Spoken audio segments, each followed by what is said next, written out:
Napakasalbahe mo, Mayor. Wala kang kasing sama. Ang dapat sa'yo'y mamatay. Aba, at ikaw naman na nagbabanta ngayon? Nako, Diyos ko po. Bad yan na. Baka gusto mong ipakulong talaga kita. Tama na po, Tay. Ako na pong bahala rito. Walang sino man sa inyo may karapatan na pagsalitaan ako ng masama. Dahil ako mayor dito, ako ang nagmumudmud ng ayuda sa inyo. Kung wala ako, walang patutunguhan ng lugar na ito, pati ang mga buhay ninyo mga dukha. Mayor! Bakit? Isa ka pa? Galit ka rin sa akin? Bata-bata mo pa. Mayor, bongga lang po ako nakikiusap sa inyo. Bakit nyo naman kami ginulat? Bakit hindi nyo man lang kami inabisuhan na gigibayin nyo na ang pwesto naming lahat dito? Wala man lang nakapagsabi sa amin. May pinuntahan lang kami tapos pagbalik namin dito, ganito nang aabutan namin. Ay nako, Iha. Hindi na kita kailangan sagutin dyan dahil lahat ng tanong mo, nasagot ko na kanina sa magaling mong ama.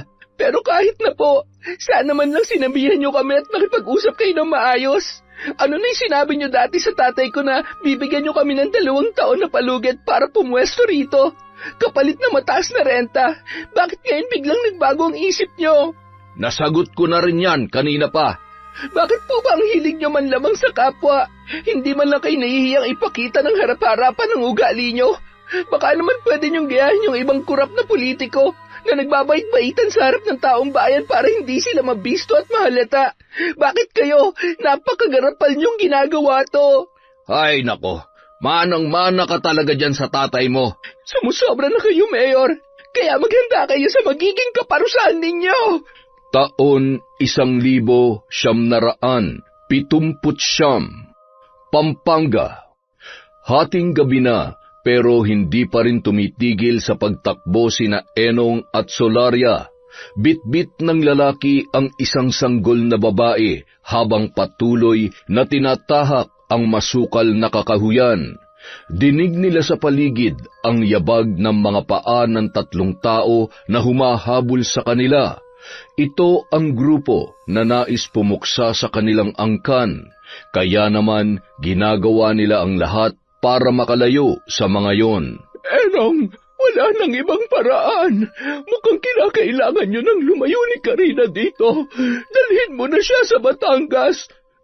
Ano? Paano po kayo? Huwag mo na akong intindihin. Ako rin naman talaga ang pakay nila at nais lang nilang idamay ang bata. Ako pa rin ang masahabulin nila, kaya habang malayo pa sila, bumiyahe na kayo. Ako naman, ililigaw ko sila rito para hindi na kayo masundan. Pero hindi ko po kayo pwedeng iwan. Kayo na lang ang natitirang pamilya ng batang ito. Patay na ang mga magulang niya, Enong. Napatay na rin sila ng grupong yon. At dahil matanda na ako, hindi ko alam kung hanggang kailan ko siya maililigtas. Ikaw lang ang pinakamalapit na kamag-anak namin. Ikaw na lang ang maaasahan at mapagkakatiwalaan ko sa bagay na ito. Kaya sana, alagaan mo at ilayo mo ang apo ko para sa akin. Sige po, Aling Solaria. Para sa inyo po, protektahan kong batang ito sa abot ng aking makakaya. Sige na, lumayo na kayo habang wala pa sila. Mag-iingat po kayo. Sana balang araw magkita pa tayong muli. Pagkatapos noon, tumakbo na sa ibang direksyon si Emong para lalong makalayo, habang si Solaria naman ay pumaiba rin ng direksyon para makasiguro na hindi na sila masusundan ng grupo. Taon 1977, sa isang lugar sa Batangas, 18 anyos na si Karina. Lumaki siyang mabait, masipag at maganda. Si Enong na ngayon ang tumatayong ama ng bata. Ito ang nagpalaki at nag-aruga sa kanya. Araw-araw tumutulong siya sa trabaho ng kanyang ama-amahan sa palengke. May maliit silang pwesto roon na kumikita naman ng sapat para sa kanilang mga pangangailangan. Pasado 7:00 ng gabi, yun na ang oras ng pagsasara ng kanilang pwesto. Anak, sa susunod na taon pala'y ipapasok na kita sa kolehiyo. Handa ka na ba? Lagi naman akong handa, Tay. Kayo po ba? Handa na sa gastos? Nakausap ko kasi yung kaibigan ko sa ibang bansa. Sa susunod na taon, uuwi sila rito. Magbabakasyon ng 1 buwan. At nung nalaman nga niya ang sitwasyon mo, nagsabi siya sa akin na willing daw siyang mag-sponsor para sa scholarship mo. Sila raw magpapaaral sa'yo. Ayos lang ba yon? Siyempre naman, Tay. Hindi ko sasayangin ang pagkakataong ibibigay nila. Mas lalo ko pang pagbubutihin yon. Excited na nga po ako eh. Sana po mag-next year na agad. Mabuti naman kung ganon. Alam kong kaya mo yan. Kababata ko kasi yun eh. At isa yun sa mga matalik kong kaibigan. Nung high school pa lamang kami, ako lagi ang tumutulong sa kanya sa lahat ng bagay. Kaya ngayon, siya naman daw ang babawi sa akin. Buti naman po at nakatagpo pa kayo ng solid na kaibigan, Tay. Sa panahon ngayon, wala nang ganyan. Mas marami ng mga manggagamit at manlulokong tao. Ganun talaga. Kaya mag-iingat ka sa mga pinakikisamahan mo. Piliin mo mga kakaibiganin mo, pero wag mo rin masyadong isasara ang puso mo sa lahat. Mahirap din kasing maging mag-isa sa panahon ngayon. Mukha kasing mas malungkot ngayon kumpara noon. Ewan ko ba, kung kailan naman makabago ng mga bagay, saka pa mas dumami ang mga nadidepress na tao. Kaya nga po buti na lang kahit papano dito sa lugar natin masaya pa rin. At mas lalong sasaya pa niyan kapag nakapag-aral na ako next year. Excited na po talaga ako, Tay. Sige. Isasara ko lamang tong pinto, anak. Tapos ka na ba dyan? Opo, Tay. Tapos na po ako dito. Pagkatapos nilang magsara ng pwesto, sabay na silang naglakad pa uwi. Habang tinatahak ang masukal na paligid, panay ang sulyap ni Karina sa matataas na damuhan sa kanilang tabi. Tay, naririnig ko na naman yung mga insekto. May sinasabi po sila. Ano raw ang sabi nila? May paparating daw na panganib sa buhay ko. Ano? Tay, ang totoo niyan, nung nakaraang linggo ko pa po sila naririnig. Paulit-ulit po yung sinasabi nila mula na mag-birthday ako. Ano po ba talaga nangyayari? Ano yung panganib na sinasabi nila sa akin? Umuwi na muna tayo, anak. Doon ko na lang ipapaliwanag sa iyon lahat. Oras na siguro para malaman mo ang buong katotohanan. Po? Anong katotohanan? Pagka-uwi ng mag-ama, doon na sinabi ni Enong ang katotohanan tungkol sa kanyang anak-anakan. Masinsinan sila nag-usap sa harap ng lamesa habang nakalapag ang kanilang hapunan. Ang totoo niyan, hindi naman talaga tayo taga rito. Sa Pampanga nagmula ang pamilyang pinagmulan mo, Karina. At hindi lang kayo basta isang pamilya. Galing ka sa lahi ng mga mambabarang. Ano po? Mambabarang? Tama ang narinig mo. Kayo na lamang ang natitirang lahi na mambabarang sa Pampanga sa modernong panahon. Pero may isang grupo na gustong pumatay sa inyo. Nais nilang ubusin ang lahi ninyo. Sila ang karibal noon ng iyong mga magulang. Masasama ang grupong ito. Parang mga loan shark, ganong klaseng organisasyon, anak. Nagpapautang sila ng malaking halaga sa mga mahihirap at yung mga nangangailangan. Nagkataon na kabilang ang magulang mo sa mga nakautang sa kanila. Pero mula nung pumalpak sa pagbabayad ang nanay at tatay mo, tinangka silang patayin ang grupong yon. Pero dahil nga lahi na mambabarang ang inyong pinagmulan, ginamit ito ng iyong magulang para parusahan ang grupong yon. Kaya marami sa kanila noon na nalagas. Kaso, binalikan ng grupo ang magulang mo at sa pagkakataong yon ay nadaig sila. Pagkatapos nila, sinunod din nilang patayin yung iba pang miyembro ng inyong pamilya at kamag-anak. Ang tanging natira na lamang noon ay ang lola mo, si Solaria. At dahil nga matanda na siya, hindi ka na niya kayang protektahan na mag-isa. Kaya ipinagkatiwala ka niya sa akin at inutusan niya akong magpakalayo-layo para mailigtas ka. Yun ang dahilan kung bakit nandito tayo ngayon nakatira sa Batangas. Ito ang probinsya namin. Dito, hindi ka mahahanap ng mga taong yon. Ganun po ba? Kaya po ba nung habang lumalaki ako parang nakakausap ko ang mga insekto? naiintindihan ko yung mga sinasabi nila sa akin.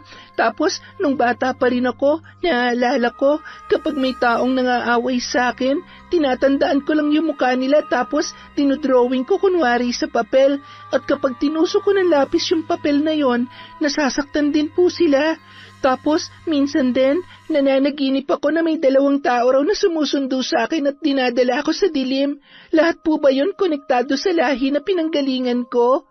Tama ka, anak. Bago kasi mamatay ang iyong mga magulang, binasbasan ka na nila nung sanggol ka pa lamang at pansamantala nilang ikinubli ang kapangyarihan mo na habang lumalaki ka ay unti-unting darating. At dahil nga 18 ka na ngayon pa lamang naglalabasan ang iyong kapangyarihan, kaya may kakayahan ka na rin mambarang. Pero wala pa po akong alam sa pambabarang, ni hindi ko nga po alam kung paano ko gagamitin ang kapangyarihan ko eh. Dahil ganap ka ng dalaga, unti-unti, kusa nang lalabas ang lahat ng iyon. Ituturo ko na sa iyo. Ibinilin din sa akin ng Lola Solaria mo na pagdating mo ng tamang edad, doon ko palang sasabihin at ituturo sa iyo ang lahat. Teka lang po, kung nagmula ako sa pamilya ng mga mambabarang, ibig sabihin, mambabarang din po kayo? Hindi anak, normal lang akong tao. Isa ko sa malayong kamag-anak ng iyong mga magulang, pero dahil naging malapit ang pamilya natin, itinuring na nila kami bilang parte ng inyong pamilya. At dahil doon, tinuruan ako ng iyong Lola Solaria ng kanyang mga kaalaman. Yun din ang dahilan kung bakit kanya sa akin ipinagkatiwala. Alam kasi ni Aling Solaria na mag-isa na lamang ako sa buhay dahil naulila ako noon sa magulang ko nung sanggol ka pa lamang. Kaya ako ang pinili niya na mag-ampun sa iyo para maranasan ko pa rin daw na magkaroon ng anak. Pero wala na po ba talaga yung mga magulang ko? Yung lola ko po na sinasabi nyo, nasaan na po siya? Nagpaiwan siya nung tumatakas tayo sa grupong humahabol sa atin. Isinakripisyo niya ang kanyang sarili. Nagpaiwan siya doon dahil alam niyang siya talaga ang pakay ng mga yon para lang mailigtas ka niya. Ganoon ka kamahal ng iyon, Lola. Hindi ko nga rin alam kung nabubuhay pa siya hanggang ngayon eh. Mula kasi nung magkahiwalay tayo noon, wala na akong balita sa kanya. Kaya sana, tuparin mo ang ibinili niya sa akin para sa iyo, na ikaw magpapatuloy sa inyong lahi at hindi mo ito hahayaang mawala ng tuluyan. Kapag nagkaanak ka, magkakaroon din ng dugong mambabarang ang iyong anak. Hindi mo mabubura ang nakatakda sa iyong kapalaran, Karina. Nauunawaan ko na po. Bata pa lang talaga ako. Marami na akong napapansing kakaiba sa sarili ko, kaya hindi na rin magiging mahirap sa akin na tanggapin ang lahat. Ang nais ko lamang pong malaman, para saan pa po ang ituturo niyo sa akin? Kung wala na rin naman akong paggagamitan, malayo na tayo sa grupong gustong pumatay sa akin. Tapos, maayos na rin po ang buhay natin dito. Bakit ko pa po kailangan pag-aralan ng pambabarang? Dahil kahit anong iwas mo sa gulo, masusundan at masusundan ka pa rin nito. Kaya mas mabuting dapat alamin mo pa rin ang bawat sulok ng iyong kapangyarihan para alam mo kung paano mo ipagtatanggol ang iyong sarili sa bawat sitwasyon. Isa pa, hindi pa napapabagsak ang grupong pumatay sa mga magulang mo. Kahit nasa malayo sila, naghahanap pa rin sila. At oras na malaman nilang buhay ka, sigurado kung ikaw naman ang kanilang pupuntiryahin. Kaya kailangan palagi kang handa. At yun ang isa sa mga misyon ko bukod sa palakihin at alagaan ka. Ang ihanda ka rin sa mga pagsubok at panganib na iyong kakaharapin. Kaya kailangan mo pa rin talagang matutunan ang pambabarang. Kinabukasan, habang nagbabantay sa pwesto si Enong sa palengke, nagtungo naman sa kabilang barangay si Karina para ihatid ang mga order ng kakilala nilang si Mang Isko. Dahil may kapansanan ito, hindi ito nakakapunta sa kanila at nakabantay rin lamang sa sarili niyang tindahan. Tuwing gabi, nagpapabili na ito sa kanyang ama kung ano ang mga bibilhin at kinabukasan ay ihahatid na lamang. Salamat sa paghatid dito, Karina. Heto ang bayad ko.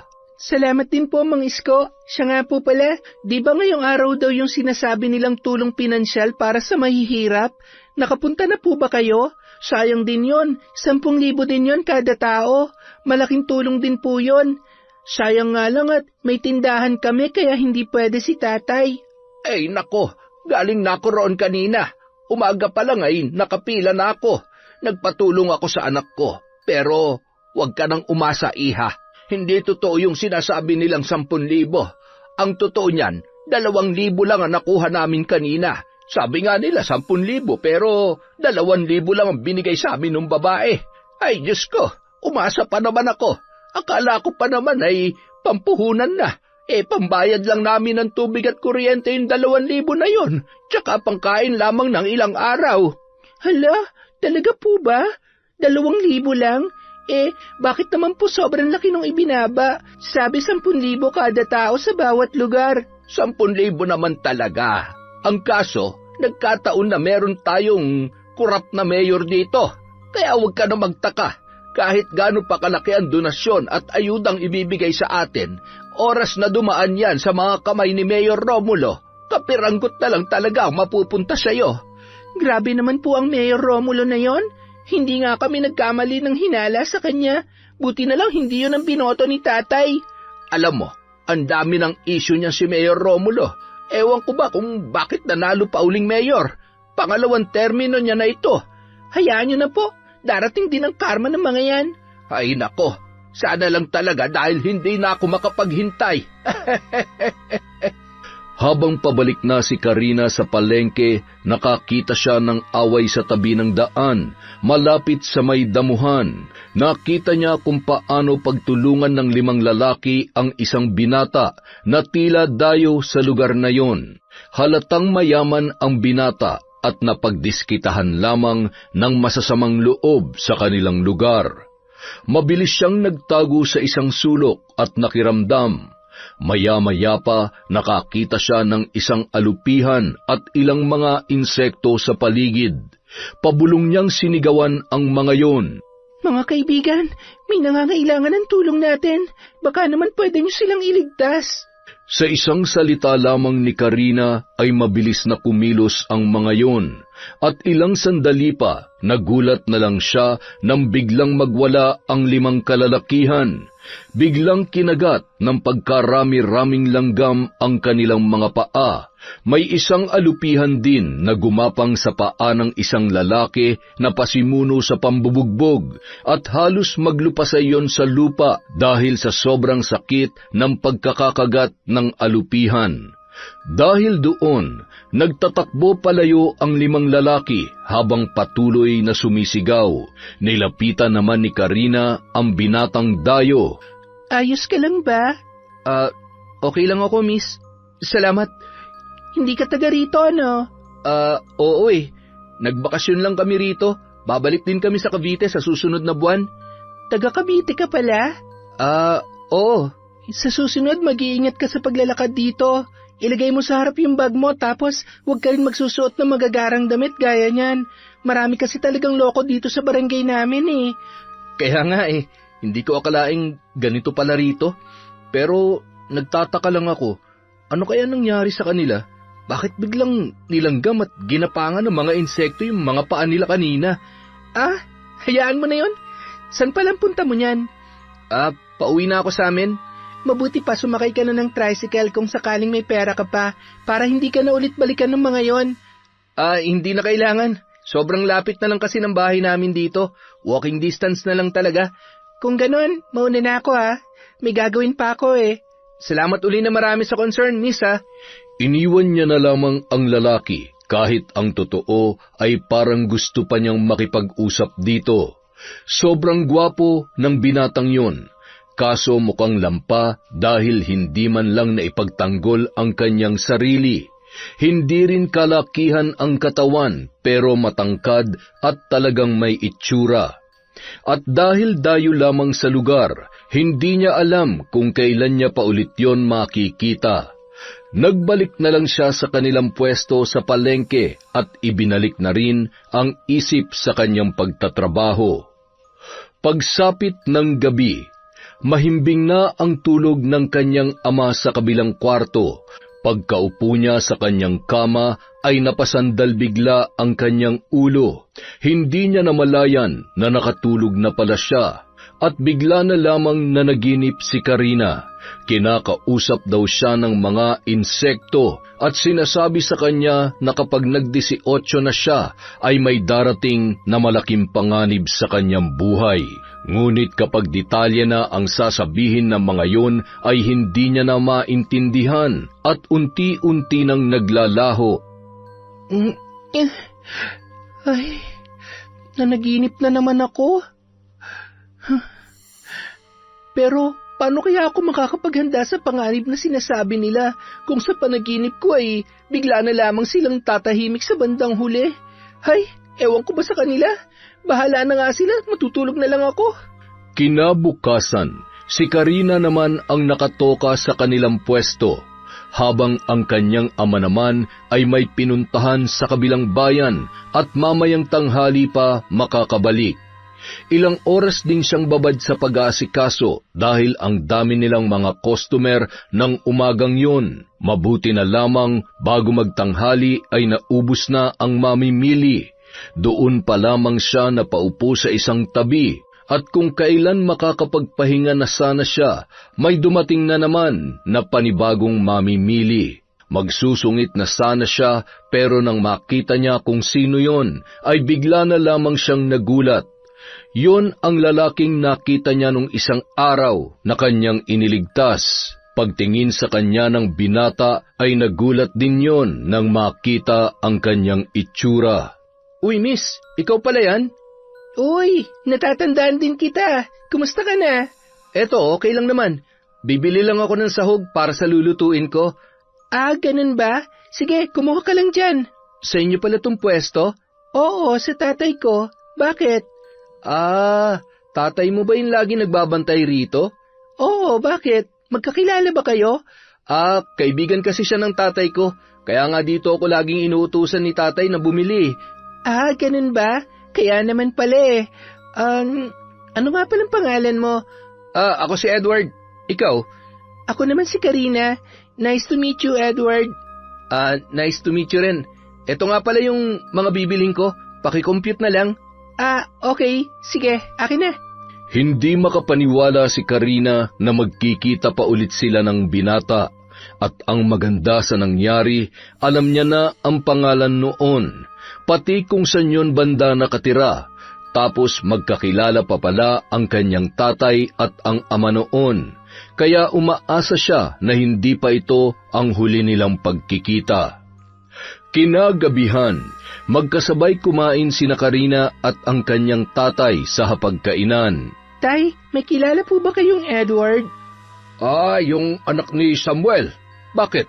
Kaibigan niyo pala yung tatay niya? Ba't hindi niya yata sila nabanggit sa akin noon? Abay, sa dami ba naman ng mga kaibigan ko? Paano ko pa sila may kukwento lahat sa'yo? Isang buwan lang pala sila rito, no? Uuwi na rin daw sila sa Cavite. Binisita lang daw nila yung bahay nila dito. Oh, bakit parang nalungkot ka? Dahil ba hindi mo rin makakasama na matagal yung anak niyang gwapo? Ha? Nako, hindi po ah. Kakakilala nga lang po namin eh. Nakita ko po kasi siya nung isang araw na pagtripan ng mga adik dun sa labasan. Buti na lang nautusan ko ang mga insekto na atakihin yung mga yon kaya nailigtas ko siya. Ano ka mo? Naku naman Karina, oo. Hindi mo dapat ginagamit ang kapangyarihan mo sa labas, lalo na kapag may taong nakakakita. Tay, wala naman po nakakita nun sa akin, kasi nakatago po ako. Saka, kahit po siya hindi niya ako nakita, lumapit lang po ako sa kanya nung makalayo na yung mga nakaaway niya. Basta sa susunod mag-iingat ka. Siguruhin mong wala makakakita sa ginagawa mo dahil baka kung ano pang isipin nila sa'yo. Lalo na sa panahon ngayon, wala nang naniniwala sa mga kulam o barang. Pati mga kwentong aswang at engkanto ay patay na. Baka kung anong isipin nila sa'yo kapag may nakaalam yan. Sa Pampanga mo lang yan pwede magamit at mahasa pa. Bakit, Tay? Titira po ba tayo doon balang araw? Ang totoo kasi niyan, kailangan natin bumalik doon. Lalo na kapag mag-aaral ka na. Doon ka kasi paaaralin ng kaibigan kong balikbayan. May isang malaking university doon na konektado rin sa kanila. Doon ka nila gustong ipasok. Ganun po ba? Sayang naman. Komportable na po kasi ako dito eh. Ako nga rin eh. Kaso wala tayong magagawa. Yun ang desisyon nila. Siyempre, hindi naman tayo pwedeng kumontra, lalo na't silang gagastos ng lahat-lahat. Wala tayong magagawa kundi pumayag na lang. Kung hindi ay, hindi ka na lamang mag-aaral. Hindi naman po pwede yon, Tay. Lahat po gagawin ko para sa kinabukasan natin. Pero, di po ba nandun yung grupo na nagtatangka sa buhay namin? Hindi naman kasi nila alam yun eh. Kahit matagal ko ng kaibigan yon, wala siyang alam tungkol sa kasaysayan ng pamilya mo, kaya hindi nila alam yon. Masyado namang komplikado kung sasabihin ko pa sa kanila, hindi ba? Basta sundin na lang natin ang gusto nila, sayang kasi ang oportunidad. At kaya nga rin kita sasanayin na matutunan ang kapangyarihan mo sa pambabarang para pagdating doon, may magamit ka laban sa kanila kung sakali man na makikilala kanila. Mukhang ito na nga po yung sinasabi sa akin ng mga insekto, Tay, na pagdating ko raw ng 18, may panganib daw na kailangan kong harapin. Ay, kung ano man yon, ihahanda kita anak. Kaya simula bukas, sasanayin na kita. Maaga tayong magsasara ng tindahan at uuwi. Sige po, Tay. At mula nga nung araw na yun, sinimulan na siyang sanayin ng kanyang ama sa iba't ibang pamamaraan sa paggamit ng kanyang kapangyarihan sa pambabarang. Ang iba sinadya para magbigay ng sakit o pinsala sa ibang tao. Ang iba naman ay sinadya para maging proteksyon sa kanyang sarili, habang ang iba ay sinadya naman para magpagaling ng mga karamdaman o di kaya ay kontrahin ang barang mula sa ibang tao. Lahat ng ito, isa-isang itinuro sa kanya, pati na rin ang mga lumang ritual at dasal na nakasulat sa pulang libro na ibinigay ng kanyang lola kay Enong bago yun umalis. Makalipas ang ilang linggo, marami na akong naituro sa iyo, pero marami ka pa rin dapat matutunan at mapag-aralan.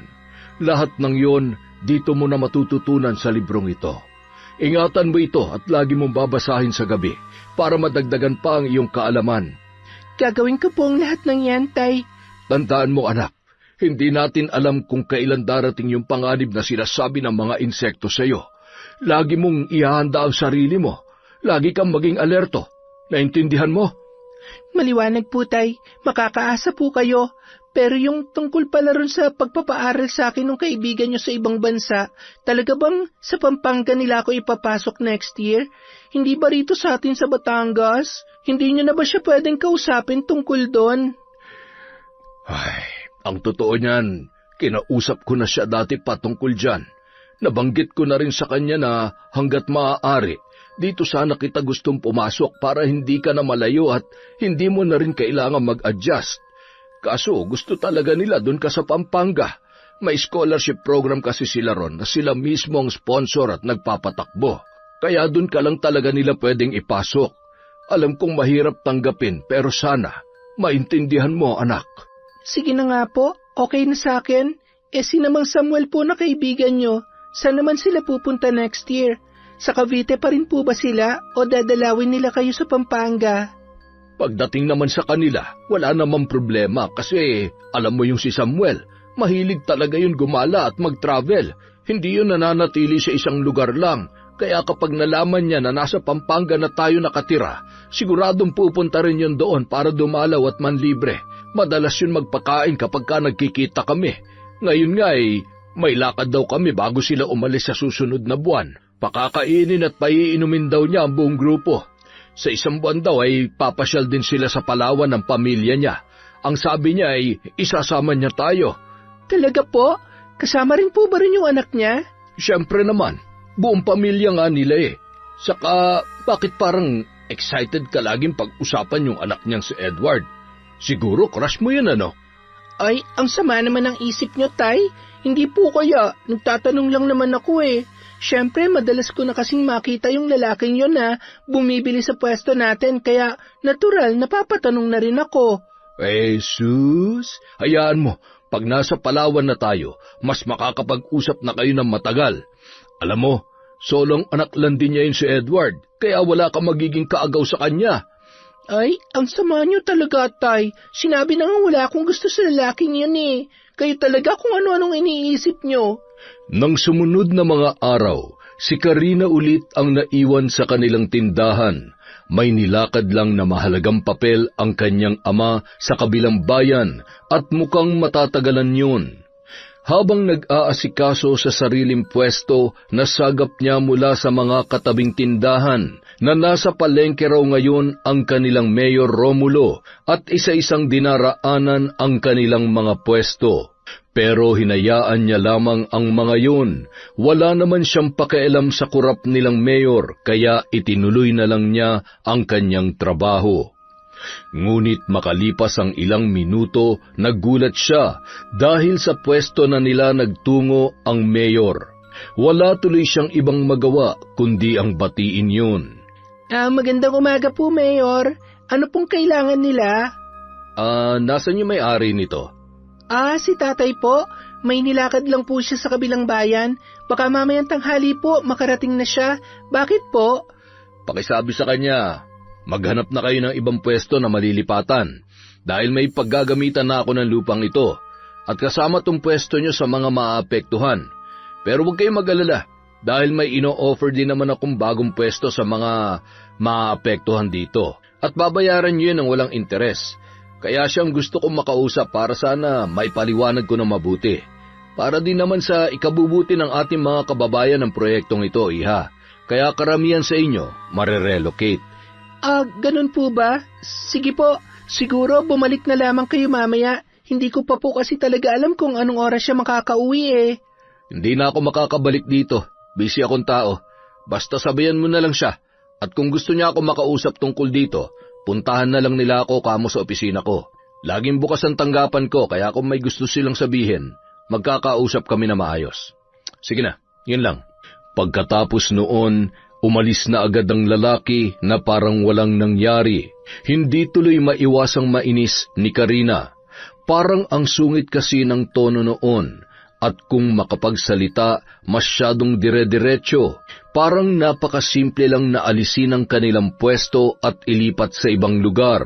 Siguradong hindi rin matutuwa ang kanyang tatay kapag sinabi niya na yun. Grabe naman siya. Hindi man lang niya inisip ang magiging kalagayan natin dun sa relocation na sinasabi niya. Paano kung malayo pala yun? Halos lahat ng suki natin ay taga rito lamang. Hindi lang yun, Taya. Yung paraan din ng pananalita niya, hay nako, mabuti pa yung ibang kurap. Ang galing magbait-baitan sa taong bayan para lang makauto ng tao. Pero siya, hay nako, harap-harapang pinangangalandakan yung dila niyang matalim. Akala niya ay kagaganda yun ng imahe niya. Bakit ba may bumoto pa doon? Kahit nung kampanya pa lang, uma-attitude na eh. Yun pa talagang nanalo at nakabot na ng 2 termino. Grabe ha? Ano naman ang sabi ng mga katabi nating pwesto? Aba, syempre hindi rin sila pumayag. Galit na galit nga po sila eh. Buong maghapon yun ang pinag-uusapan sa buong palengke. Marami pong may ayaw na ma-relocate. Mukhang ito na yata yung sinasabi nila noon na may casino project daw na ipapatayo si Mayor. At mukhang dun niya yun itatayo sa pwesto natin sa palengke. Grabe, para dun lang talaga paalisin nila tayo. Grabe talaga siya. Hindi ko siya kinakaya. Ang sarap niyang barangin sa totoo lang. Hayaan mo, makikipag-usap na lamang ako para magkalinawang kami. Sana nga lang ay maging maganda ang pag-uusap namin. Susubukan ko siyang puntahan sa tanggapan niya bukas. Kinaumagahan, kasama ni Karina si Edward sa kanilang tindahan. Bumili yon sa kanila ng mga sahog na gagamitin para sa meryendang iluluto mamayang hapon. Pero napasubo na sila sa kwentuhan dahil wala ring masyadong customer nung tanghaling yon. Ano naman ang sabi ng papa mo? Siyempre, galit na galit. Lahat kami dito hindi papayag na ma-relocate, no? Hanggat hindi namin nalalaman kung saan lugar kami dadalhin. Dapat bago sila nagpaplano ng ganon, binibigyan nila kami ng sapat na panahon para makapaghanda. Hindi yung bibiglayin nila kami ng ganon. Alam mo, lumipat na lang kayo sa amin sa Cavite. Mas masarap ang buhay doon. Saka marami din namang tao kaya madali rin kayo makakabawi. Tapos, mas marami din mababait doon. Kahit magdala ka ng alahas sa daan, walang mambubugbog sa'yo. Ayos nag-promote pa talaga ng lugar nila. Ang totoo niyan, next year aalis na talaga kami. Kaso, sa Pampanga nga lang ang punta namin. Pampanga? Ba't parang ang layo naman? Anong magagawa ko? Doon ako gustong pag-aralin ni Papa eh. Ay, huwag ka mag-alala. Gagawin kong lahat na makakaya ko para makumbinsi ang tatay ko na sa Cavite na lang kayo lumipat at doon ka na rin pag-aralin para hindi ka na rin malayo sa amin. Sus, tumigil ka nga dyan. Wala kang alam sa sitwasyon. Nahinto na lamang ang kanilang usapan nang dumating na si Mang Enong. Agad silang umayos sa kani-kanilang mga pwesto at mabilis na kumalas mula sa pagkakalapit ng kanilang mga muka.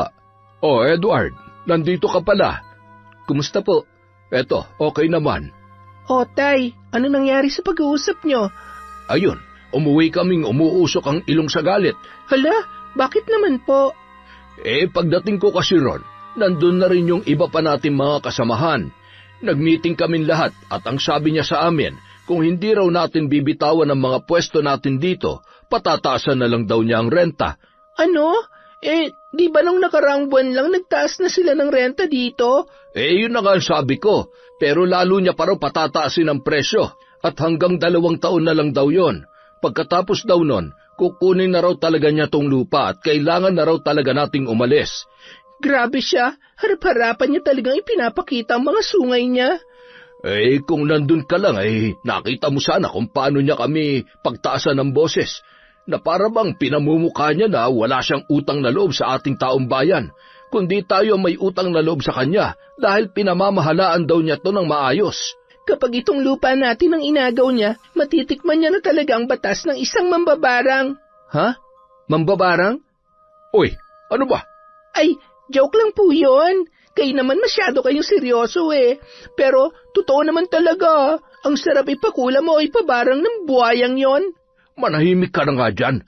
Hindi ka naman nakakatulong sa problema Sus, si tatay talaga. Masyadong praning. Nang sumunod na araw, binisita ni Don Policarpio ang bayan para i-check ang lupa sa may palengke. Kasama niya ang 2 assistant, pati na rin si Mayor Romulo. Siya ang main investor ng casino project na ipapatayo roon. Matagal na nilang plano yun, pero ngayon lang siya nagkaroon ng oras na mabisita ang naturang lugar. Gaya ng sabi ko sa inyo, Don Policarpio, malaki ang lupa na yan kung tatanggalin mo yung mga nakapwesto dyan. Hindi ba magagalit ang mga nagtitinda kapag tinanggalan sila ng tindahan? Alam nyo kasi, umuupa lang naman sila. At dahil nabili na ng pamilya namin ang lupa na yan, kami pa rin na masusunod kung anong gusto naming gawin dyan. Ayaw nga nilang pumayag nung una Kaya ang ginawa ko, unti-unti kong tinataasan ng upa para mabigatan sila. At di kalaunan ay sila na rin ang aalis. Matagal-tagal pa naman bago ko ituloy ang project na ito. Kailangan ko pang magbalik sa US kapag natapos ng isang trabaho ko rito. Wala pa akong balak magsimula ngayon. Nais ko lang talagang makita ang lugar kung babagay ba rito ang kasino ko. Nako, Don Policarpio, sinasabi ko sa inyo, maraming mga sugarol dito sa amin. Halos lahat nga rito ay inuubos ang mga ayuda nilang pera sa sugal at bisyo. Mukha lang mahirap ang mga tao dito pero malakas sumugal ang mga yan. Kaya kapag nagkaroon ng kasino rito, mas mapapakinabangan mo ang mga yan.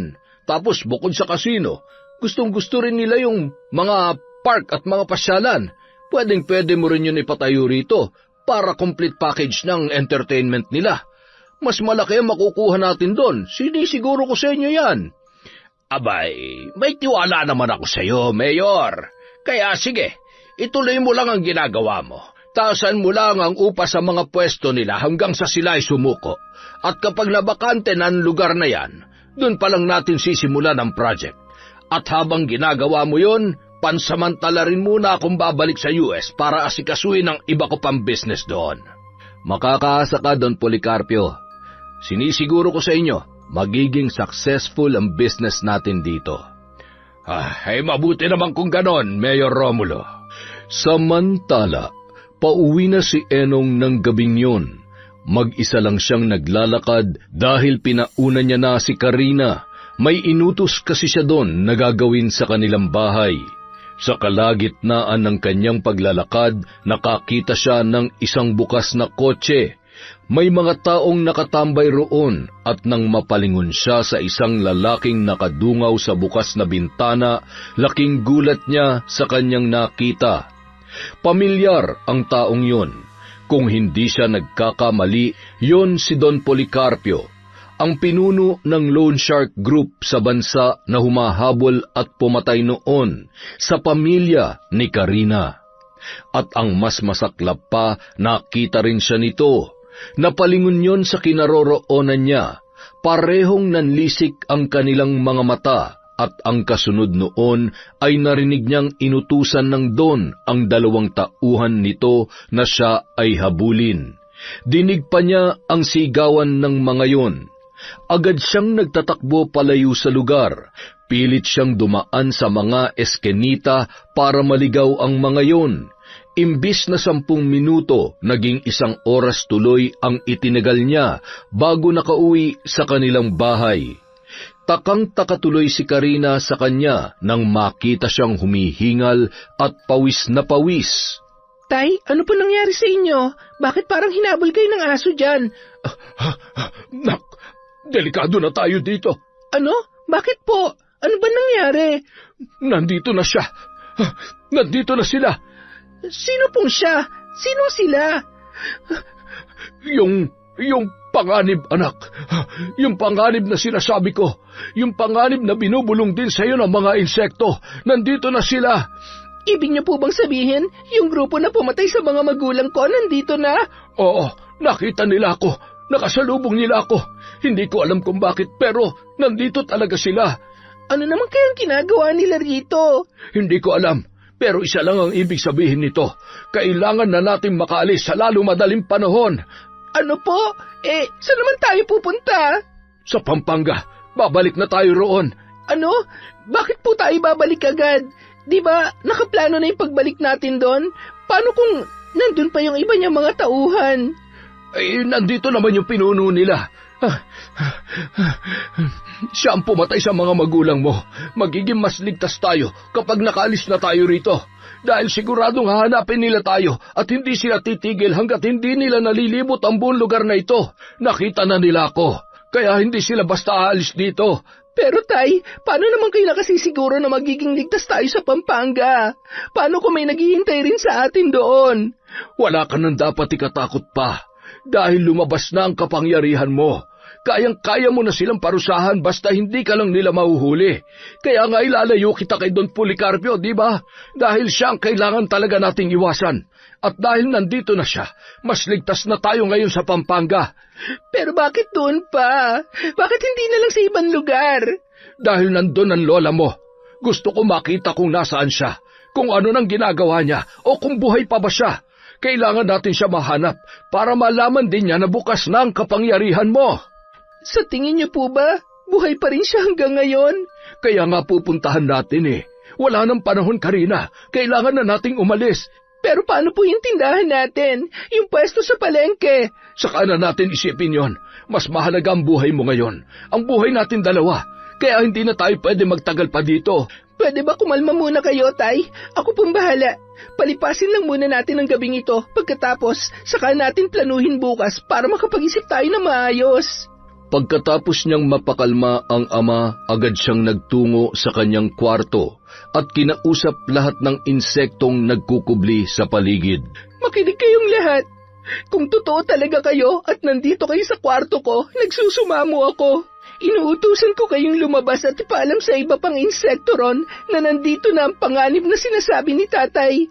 Dahil nagagawa niyo akong kausapin sa panaginip o anumang oras na gusto niyo at mabalaan, siguro naman kilala niyo na rin kung sino ang mga taong magdadala ng panganib sa amin. Pwede bang hanapin niyo sila ngayong gabi at bantayan? Sabihin niyo sa akin kung nasaan sila, kung anong ginagawa nila, at kung saan sila pupunta. Para masabihan ko si tatay at makapaghanda rin kami. Magagawa niyo ba yun para sa akin? Hindi nagtagal, nakita niya nang naglabasan ang mga insekto sa kwarto. Agad siyang nagbalik sa kanyang ama para mas pakalmahin yun. Mabuti na lamang nakumbinsi niya ito na manatili pa ng 1 gabi para makapaghanda ng mabuti. Kinabukasan, naghanda na sila sa pag-alis para sa pagbabalik sa Pampanga. Buo na ang buob ng dalawa para balikan at hanapin ang kanyang lola Solaria. na hindi na niya nasilayan mula nang ilayo siya ng kanyang ama roon. Habang nakasakay sa bus, hindi maiwasang manghinayang ni Karina dahil sa biglaan nilang pag-alis.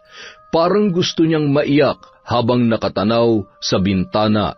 Tay, paano na kaya yung pwesto natin doon? Sinabihan ko na muna mga kakilala natin dito. Sila na munang bahala magbantay habang sarado tayo. Babalitaan din daw nila ako sa bawat mangyayari doon, kaya huwag ka na mag-alala. Ang sabi naman po sa akin ng mga insekto kaninang umaga, nandito pa raw ang grupo nila sa lugar natin. Pero nasa malayong lugar sila. Hinahanap ka raw nila pero nagkataon na naligaw yata sila kaya medyo napalayo. Buti naman kung ganon. Hindi na nila malalaman na pabalik na tayo sa Pampanga. Kahit saang lupalop pa sila maghanap, wala silang makikita. Inabot na ng gabi nang sila ay makarating sa Pampanga. Ang una nilang binalikan ay ang lumang bahay roon ng kanyang mga magulang at lola. Ngunit sa kasawiang palad, giba na yon at bakante na ang lupa na kanilang dinatnan. Sinubukan din nilang puntahan ang ilan sa mga natitira nilang kakilala, ngunit sa hindi inaasahang pagkakataon, tila wala na ang mga yon. Puro mga bagong muka na lahat ang makikita sa paligid, at tila wala na rin silang natitirang kamag-anak. Hay nako, hindi ko nakilala ang mga tao dito. Saan pa po natin hahanapin si Lola? At saan naman tayo matutulog? Hindi na bale. Mangungupahan na lang muna tayo ngayong gabi. Marami namang mauupahan dito Kahit siguro bukas na tayo magsimula maghanap. Gabi na kasi ngayon, anak. Sige po. Kaya naman, naghanap sila ng pansamantalang matutulugan ng gabing yon. Nakakita sila ng marerentahan na nagkakahalaga ng 500 isang gabi. Magbabaka sakali sila kinabukasan na makita ang matanda at maghahanap din ng maayos na matutuluyan. Himbing nang natutulog si Enong nang maalimpungatan si Karina. Ewan ba niya, ngunit bigla na lamang siyang nagising na nilalamig kahit wala namang hangin sa paligid. Hindi rin naman siya nakakaramdam ng lagnat sa sariling katawan para ginawin siya ng ganoon. Napalingon si Karina sa bukas na bintana. Ganun na lang ang pagkasindak niya nang makakita ng isang matandang babae. Nakaitim yun at natatakpan ng belo ang muka. Mas lalo pa siyang nangilabot sa takot nang makita ang mga insekto na lumilipad sa may ulo nito. Agad niyang ginising ang kanyang ama. Tay! Gising! Tay! Ano ba yun? Tingnan niyo, Tay, may multo! May multo! Ha? Anong multo ba yung sinasabi mo? Tingnan niyo po kasi! Ha? Pati si Enong ay nagulat nang makita sa bintana ang misteryosong babaeng nakaitim. Ngunit ilang sandali pa nawala ang takot nito nang maghubad na ng belo ang matanda. Tumambad sa kanilang paningin ang anyo ni Solaria. Teka, hindi multo yan, anak. Yan ang Lola Solaria mo. Agad itong tumayo at pinagbuksan ng pinto ang matanda. Doon lang din humupa ang takot ni Karina nang makitang magsalita ang babae at yumakap ng mahigpit sa kanyang ama. Tia Solaria, kumusta na po kayo? Masaya akong makita kang muli. Siya na ba ang apo ko? Opo, tiya. Siya na po si Karina ngayon. Ganap na rin po ang kapangyarihan niya. Karina? Apo? Lumapit sa kanya si Karina at yumakap na rin ang matanda. Hindi ko akalaing magkikita pa tayo. Akala ko'y hindi na kita aabutan paglaki mo, Apo. Kayo na po bang Lola Solaria ko? Oo, ako nga. Agad silang pumasok sa loob at doon ipinagpatuloy ang pag-uusap. Ano pong nangyari? Saan po kayo nagpunta nung nagkahiwa-hiwalay tayo? Nagpalipat-lipat ako ng lugar para hindi nila ako matunton hanggang sa makapagtago ako sa isang baryo sa Porac. Doon na muna ako nagkubli habang mainit pa ako sa kanilang mga mata. Pabalik-balik din ako rito minsan para silipin ang lugar. Kaya lang, ilang buwan ko na silang hindi nakikita dito ngayon. Hindi ko na alam kung saan nagpunta sina Don Policarpio, ang grupong pumatay sa iyong mga magulang at sa iba pa nating kalahi. Ang totoo po niyan, nasa Batangas na po sila, Lola. Doon po mismo sa lugar namin. Ano? Natuntun nila kayo roon? Tia Solaria, hindi ko alam kung ano ang pakay nila roon. Pero ako ang una niyang nakita. Ipinahabol niya pa nga ako. Buti na lang nakalayo ako agad. Kahapon nangyari yon. Kaya nga kaninang umagay, lumuwas na kami agad para makalayo sa kanila. Balak namin kayong hanapin kaya dito kami nagpunta. Mabuti na lang at nandun sila ngayon sa Batangas at malayo rito sa inyo. Pero Lola, dahil buo na po ang kapangyarihan ko, gusto kong ipaghiganti sina nanay at tatay. Dahil sa grupong yon, hindi ko na naabot ang buhay ang mga magulang ko. Gusto ko silang pagbayarin sa ginawa nila. Huwag kang mag-alala. May mga litrato ako ni Don Policarpio, pati ng 2 natitirang tauhan niya. Magagamit mo yon para mapatawan mo sila ng barang kahit malayo sila rito. Tama lang na dito kayo nagpunta. Ang mahalaga, nagkita-kita na tayong muli. Pero, kumusta naman po kayo? Sobrang tagal na rin po kasi nung panahon na lumipas. Ang totoo niyan, may sakit na ako sa puso, Enong. Hindi ko alam kung hanggang kailan pa ako magtatagal. Kaya mabuti na lang talaga at nabigyan pa ako ng pagkakataong makita ang aking apo. Kapag naayos na itong lahat, sumama na kayo sa amin, Lola. Sa 1 taon, dito na mag-aaral si Karina sa Pampanga, doon sa Angeles. Sana lang ay abutin ko pa ang panahong yan, Enong. Marami na rin akong nararamdaman sa katawan ko. Ang tanging hiling ko na lang talaga ay masilayan pang muli ang apo ko. Lola, paano niyo po pala nalaman na nandito na kami? Hahanapin pa lang dapat sana namin kayo eh. Baka nakakalimutan mo, apo. Pareho lang tayo ng lahing pinagmulan. Kaya kung ano man ang mayroon ka ngayon, ay taglay ko rin yon. Pinabatid sa akin ng mga insekto sa paligid na nagbalik na raw kayo at sila mismo nagturo sa inyong kinaroroonan. Kaya madali ko kayong nahanap. Ganun po ba? Mayroon din pala kayong kakayahan na kumausap sa mga insekto gaya ng nagagawa ko. Parte yan ng kapangyarihan mo at galing na rin sa basbas ng iyong mga magulang. Ibinilin nila sa akin na kahit anong mangyari, huwag ko raw hahayaang mawala sa katawan mo ang lahi na iyong pinagmulan. Kaya sana, kahit maging matagumpay ka na sa buhay, huwag mong tatalikdan ang dugong mambabarang sa iyong katawan dahil magagamit mo yan sa maraming bagay. Ang dami ko na nga rin pong nagawa dahil dito eh. Kaya umasa kayo na hinding-hindi ko ito tatalikuran, Lola. Mabuti naman kung ganon, apo. Maraming salamat. Kinabukasan, sinubukan na nila ang bisa ng kapangyarihan ni Karina. Gamit ang litratong binigay sa kanya ni Solaria, pinatakan niya ng kandila ang muka at buong katawan ni Don Policarpio. At habang hindi pa tuluyang natutuyo ang patak ng kandila, nagdikit na siya ng maliit na katawan ng patay na insekto.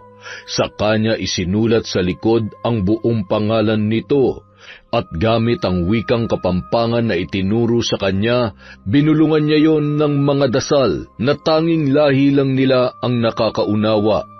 Ganoon din ang ginawa niya sa litrato ng 2 nitong malalapit na tauhan na lagi niyang kasama. Kasama rin yon sa mga humabol sa kanila nung siya ay sanggol pa lamang.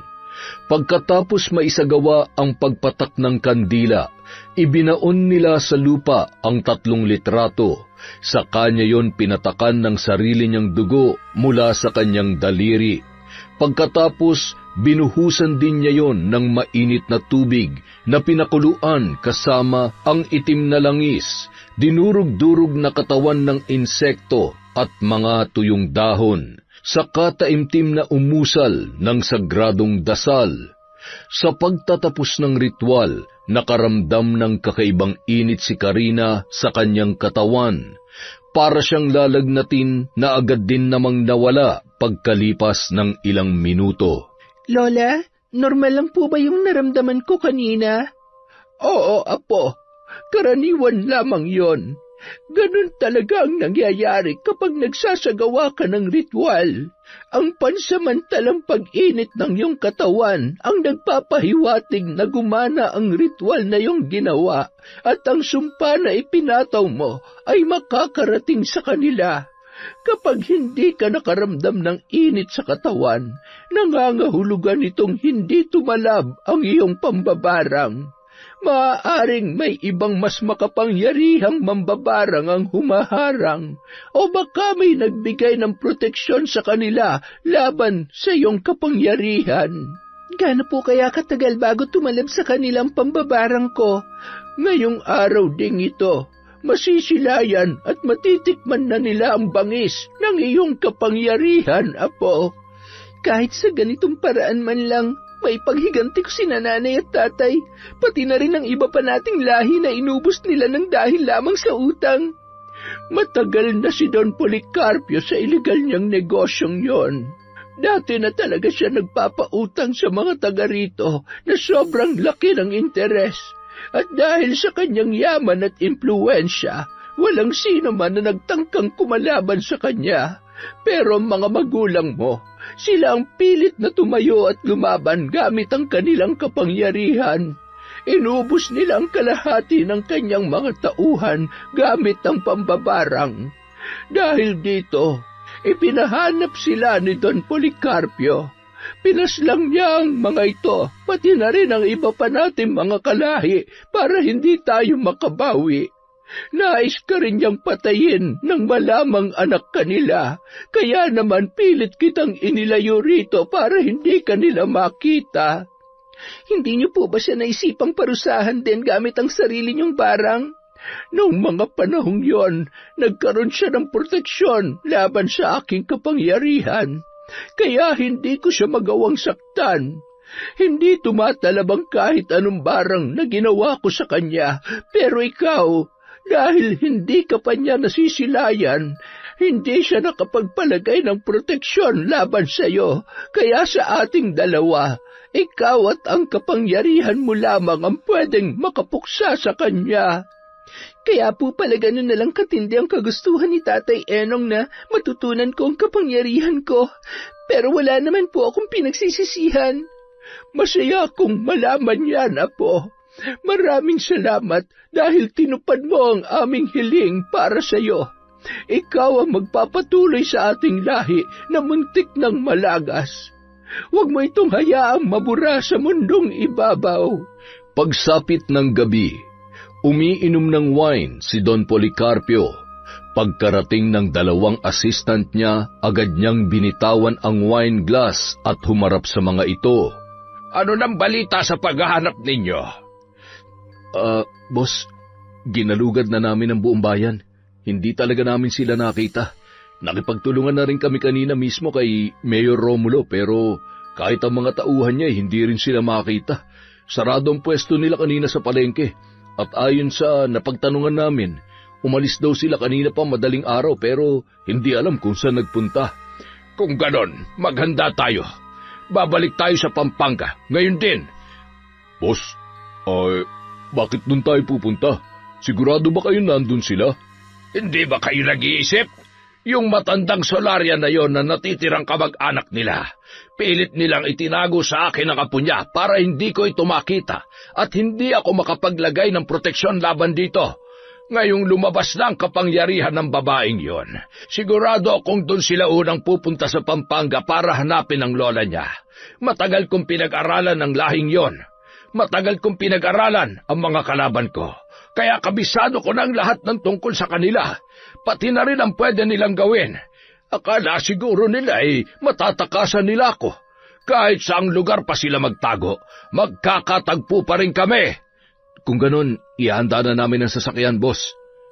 Nang gabi ring yun, Bumiyahe silang muli patungo sa Pampanga. Ang isang assistant niya ang nagmamaneho sa sasakyan, habang katabi naman nito sa passenger seat ang isa pa. Siya naman ay mag-isang nakaupo sa likod at tahimik lamang. Kasalukuyan nilang tinatahak ang masukal na daan na yon nang biglang bumagal ang pagmamaneho ng isang tauhan. Ano nangyari? Maya-maya, nagulat na lang si Don Policarpio nang makitang namumutla ang dalawa niyang tauhan. Sa loob ng maikling sandali, bigla na lang tumirik ang mga mata nito at bumagsak sa kanilang kinauupuan. Hoy! Ano nangyari sa inyo? Bakit tayo huminto? Pero hindi na tumugon pa ang dalawa. Nagulat na lang siya nang may lumabas na mga insekto sa tenga ng mga ito. Pagkatapos ay lumipad-lipad ang mga yon sa loob ng kanyang sasakyan. Sa takot ay nabuksan niya ang bintana at itinaboy ang mga yon papalayo. Nang lingunin niyang muli ang dalawa, laking gulat niya nang makita kung paano matunaw na parang kandila ang balat ng mga yon. Kasabay ang unti-unting pagkalagas ng kanilang buhok, pati ang kakaibang amoy na lumabas sa kanilang katawan. Parang amoy ng mainit na sabaw ng kandila. Hindi niya nakinaya ang kanyang nakikita. Sobrang diring-diri na siya. Napilitan na siyang magbukas ng pinto para bumaba at tumakas. Ngunit bago pa niya magawa yun, bigla na lang siyang nanigas at hindi na makagalaw. Kasabay noon ang mabilis na pamumutla ng kanyang balat. Kinabahan ang Don, sa isang iglap lang sinakluban ng laksa-laksang kilabot ang kanyang dibdib at buong katawan, kasabay ng paglabas ng kanyang pawis na dulot ng matinding pagkasindap. Ngunit gaya ng nangyari sa dalawa niyang tauhan, nakaramdam din siya ng kakaiba sa kaliwa niyang tainga. Sinubukan niya itong kamutin. Ilang sandali pa may naramdaman siyang lumabas at lumipad mula doon. Isang insekto na kulay itim.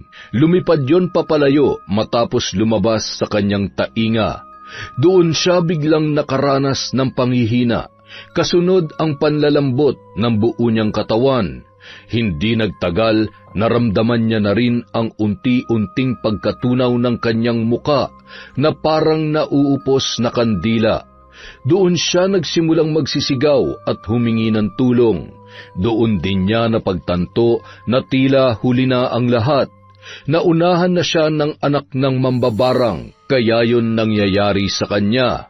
Sa huling buga ng kanyang hininga, naramdaman niya pa ang paglabas ng laksa-laksa at magkakadikit na patay na insekto sa kanyang bibig bago tuluyang nagdilim ang kanyang paningin. Ilang sandali pa, pumanaw na si Don Policarpio. Nang mga sumunod na linggo, kung kailan payapa na ang pamumuhay ng mag-ama dahil wala na ang grupong humahabol sa kanila, nagkaroon naman ng panibagong problema sina Enong at Karina. Inatake sa puso si Lola Solaria, kaya napilitan silang dalhin yon sa pinakamalapit na ospital. Base sa kalagayan ng matanda, halatang hindi na talaga yon magtatagal. Nagsimula na rin yung maghabilin sa kanyang mga mahal sa buhay. Lola, huwag niyo po muna kaming iiwan. Kakayanin niyo pa po to. Makikita niyo pa po akong papasok sa college. Nararamdaman ko na nalalapit na ang katapusan ko, Apo. Nandito na lamang ako. Masaya akong makita ka. Sapat na sa akin ang makita ka muli. Kaya sana, huwag mong pababayaan ang sarili mo, pati ang tatay Enong mo. At higit sa lahat, huwag mong tatalikuran ang ating lahi. Naituro na namin sa iyo ang lahat ng dapat mong matutunan. Nasa kamay mo na ang magiging kapalaran ng ating angkan. Lola, wag! Please, wag po muna kayong sumuko, Lola. Subalit yun na ang huling lumabas na salita sa bibig ng matanda bago nalagutan ng hininga at sumuka pa ng puting likido. Napaiyak na lamang sa isang tabi sina Karina at Enong. Dahil sa pagkamatay ng matanda, si Karina na lang ang natitirang mambabarang sa kanilang lahi. Makalipas ilibing ang kanyang lola, nagpasya na silang bumalik sa Batangas para ipagpatuloy ang kanilang negosyo. Nagpahinga lang muna sila ng 2 araw para makarecover sa lahat ng nangyari nitong nagdaang mga linggo. Kinabukasan, kung kailan handa na silang bumalik muli sa pagtitinda, naggulat sila nang makitang ginigibana ang kanilang pwesto, pati na rin ang ibang pinagbebentahan ng kanilang mga kasamahan. Wala nang makapagtinda at hindi na rin nila alam kung nasaan na ang mga tao doon, ni hindi na nagbalita ang mga ito sa kanila. Naabutan pa nila si Mayor Romulo kasama ang mga tauhan nito na pinapanood ang demolition na ginagawa sa lugar. Teka, anong ginagawa nyo dyan? Ano ito, Mayor? Bakit? Hindi mo ba nakikita? Bakit nyo ginigiba itong lugar? Nagtatanong ka pa, sa amin to ah. Lupa namin to. Nabili na namin to at nangungupahan lamang kayo rito. Oo nga, pero nagbabayad naman kami ah. Kahit ilang beses nyo na kaming tinaga sa presyo, wala kaming palya sa pagbabayad. Alam nyo yan? Oo, alam ko. Pero may bagong proyekto na akong ipapatayo rito. At dahil nga sa amin ito, ako may karapatan kung anong gusto kong gawin dito. Paano naman yung kabuhayan namin? Aba, ang lawak nitong Batangas. Ang dami yung pwedeng lipatan na pwesto rito. Tsaka pwede ba, wag mo nga akong pagtaasan ng boses? Ngayon ka na nga na nagpakita rito ganyan ka pa. Paano? Kung kumilis kayo, hindi naman tama. Mayor ka pa naman dito, pero kung makaasta ka, daig mo pang naguhuramentadong squatter. Aba, dahan-dahan ka sa pananalita mo at baka hindi mo magustuhan ang gagawin ko sa'yo. Bakit? Anong gagawin mo? Ipapaligpit mo ako? Ipapakulong? Gagamitin mo ang kapangyarihan mo sa pwesto para man lamang sa kapwa? Sige, subukan mo. Hindi kita uurungan kahit na mayor ka pa. Sino ba nagsabi sa'yo na ipapapatay o ipakukulong kita? Grabe ka naman mag-isip kung ano-ano kasing teleseryeng pinapanood nyo Nagbibiro lang naman ako tapos ganyan na ang reaksyon mo? Ang OA mo naman. Hayop ka. Bakit mo sinira ang kabuhayan namin? Nasa lupa ang mga paninda namin. Bakit wala na dyan? Saan nyo dinala yung mga paninda namin sa loob ng pwestong giniba ninyo? Pinatapon ko na dahil akin ang lupang ito. At para sa kaalaman mo, lahat ng mga gamit dito na itinapon namin ay binayaran na rin namin sa mga may-ari ng pwesto. Kaya nga wala na sila ngayon dito Wala na nagrereklamo rito maliban sa'yo dahil nga nabigyan ko na sila ng bayad. Kaya sila na mismo nagkusang umalis. Kaya ikaw, bakit naglalakas loob ka pa na magreklamo? Kung naging mabait ka lang sana sa akin, hindi sana kita pipilosopuhin gaya nito. Napakasama mo talaga. Wala kang kasing sama. Ang dapat sa'yo'y mamatay. Aba, at ikaw naman ang nagbabanta ngayon? Naku, Diyos ko po. Wag yan ha. Baka gusto mong ipakulong talaga kita. Tama na po, Tay. Ako na pong bahala rito. Walang sino man sa inyo may karapatan na magsalita sa akin na masama. Dahil ako, mayor dito. Ako nagpapamudmod ng ayuda sa inyo. Kung wala ako, walang direksyong pupuntahan ng lugar na ito. Pati ang mga buhay nyo mga dukha. Mayor! Oh, bakit? Isa ka pa? Sinisigawan mo rin ako? Kay bata-bata mo pa. Mayor, buong galang po ako nakikiusap sa inyo. Bakit nyo naman kami binigla? Bakit hindi nyo man lang kami inabisuhan na gigibayin nyo ng pwesto naming lahat dito? Wala man lang nakapagsabi sa amin. May pinuntahan lang naman kaming lugar at pagbalik namin dito, ganito na ang aabutan namin. Ay, nako, iha. Hindi na kita kailangang sagutin dyan dahil lahat ng mga tanong mo, nasagot ko na kanina sa sagutan namin ng magaling mong ama. Pero kahit na po, sana man lang nag-abiso pa rin kayo at nakipag-usap na maayos. Ano na yung sinabi nyo dati sa tatay ko na bibigyan nyo kami ng 2 taon na palugit para pumwesto rito? Kapalit na mataas na renta, bakit ngayon biglang nagbago ang isip nyo? Hindi ko na rin kailangan sagutin yan. Nasagot ko na yan. Bakit po ba ang hilig nyo man lamang sa kapwa? Hindi man lang kayo nahihiyang ipakita ng harap-harapan ng ugali nyo? Baka naman pwede niyong gayahin yung ibang kurap na politiko na nagbabait-baitan sa harap ng taong bayan para hindi sila mabisto at mahalata. Bakit kayo? Napakagarapal niyong ginagawa to. Ay nako, manang-mana ka talaga dyan sa tatay mo. Sumusobra na kayo, Mayor. Kaya maghanda kayo sa magiging kaparusahan ninyo. At pinagbabantaan mo pa talaga ako? Bakit? Ano bang kayang gawin ng isang batang katulad mo? Tapos babae ka pa. Ang karma, Mayor, nasa paligid lang.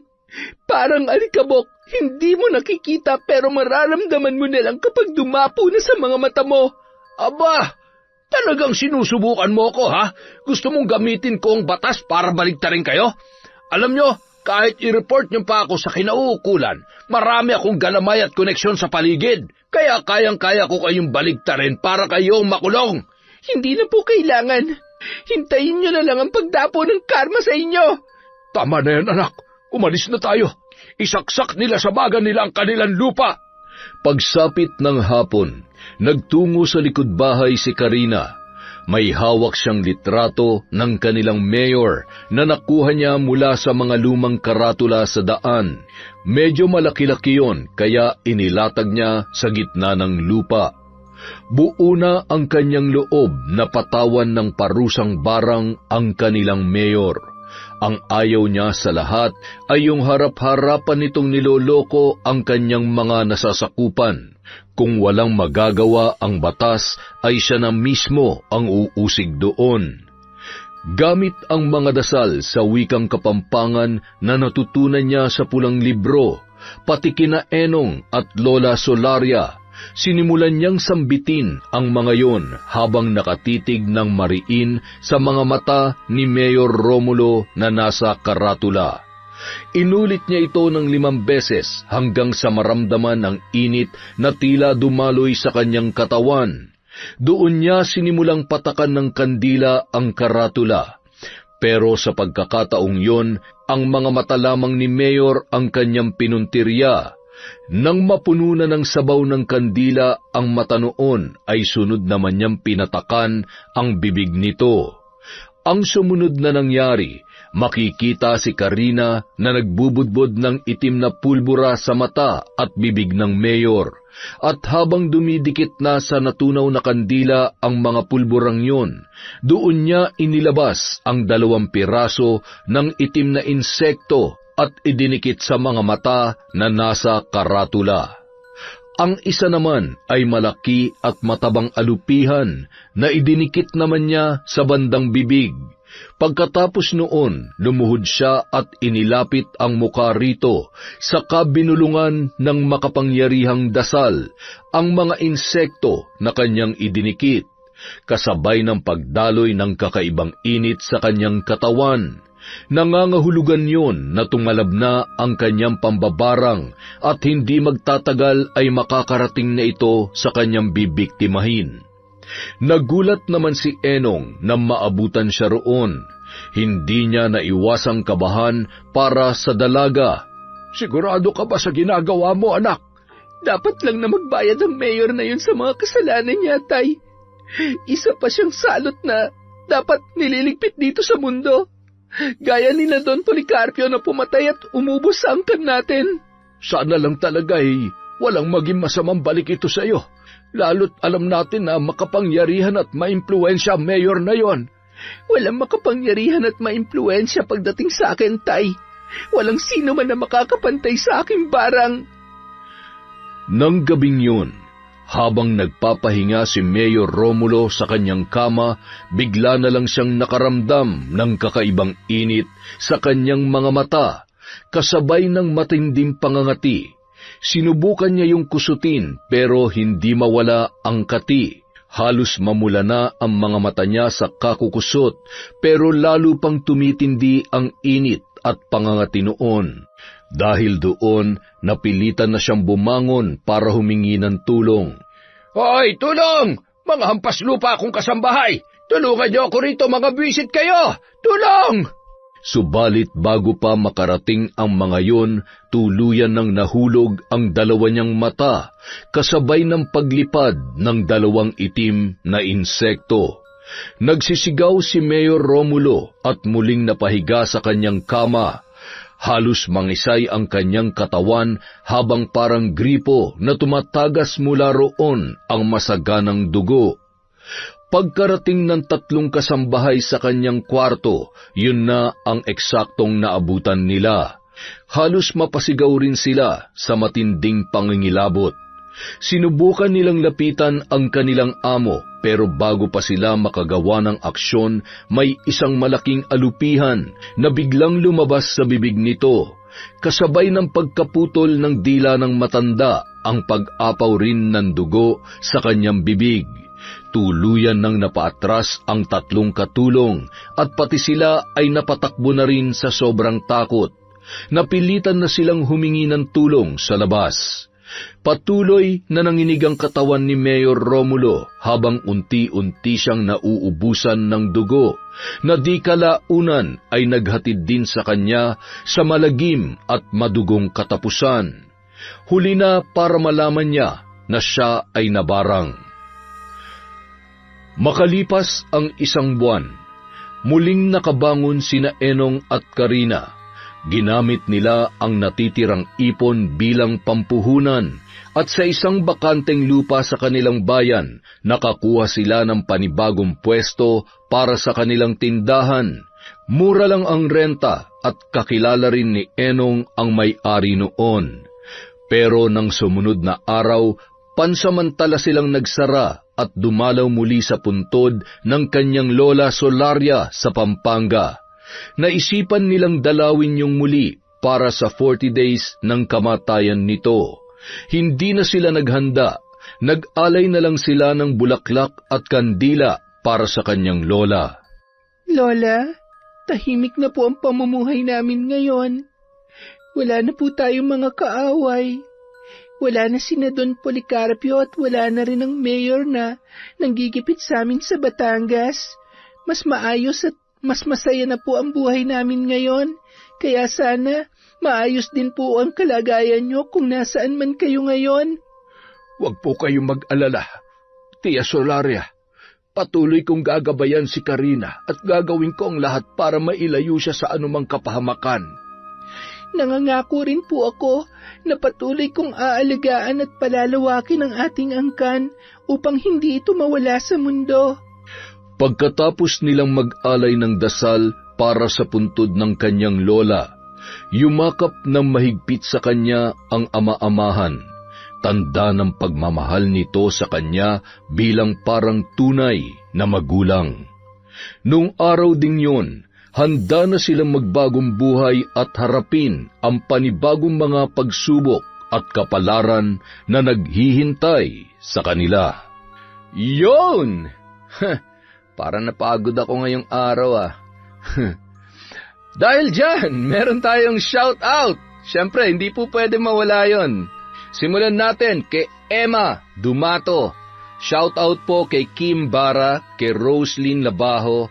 Hi kay Lola Lisa OFW. Hello kay Water Lily. Hi din po kay Baga Foro Nene, Manisan Mamot Mapadtaya, kay Dimples Yumi, kay Carlita Nocerale, kay Roslyn Jimenez. Hi po kay Leona Taytay, kay Chris Gel Mamado, kay Jaren Beter, kay Teresa Francisco Vlog.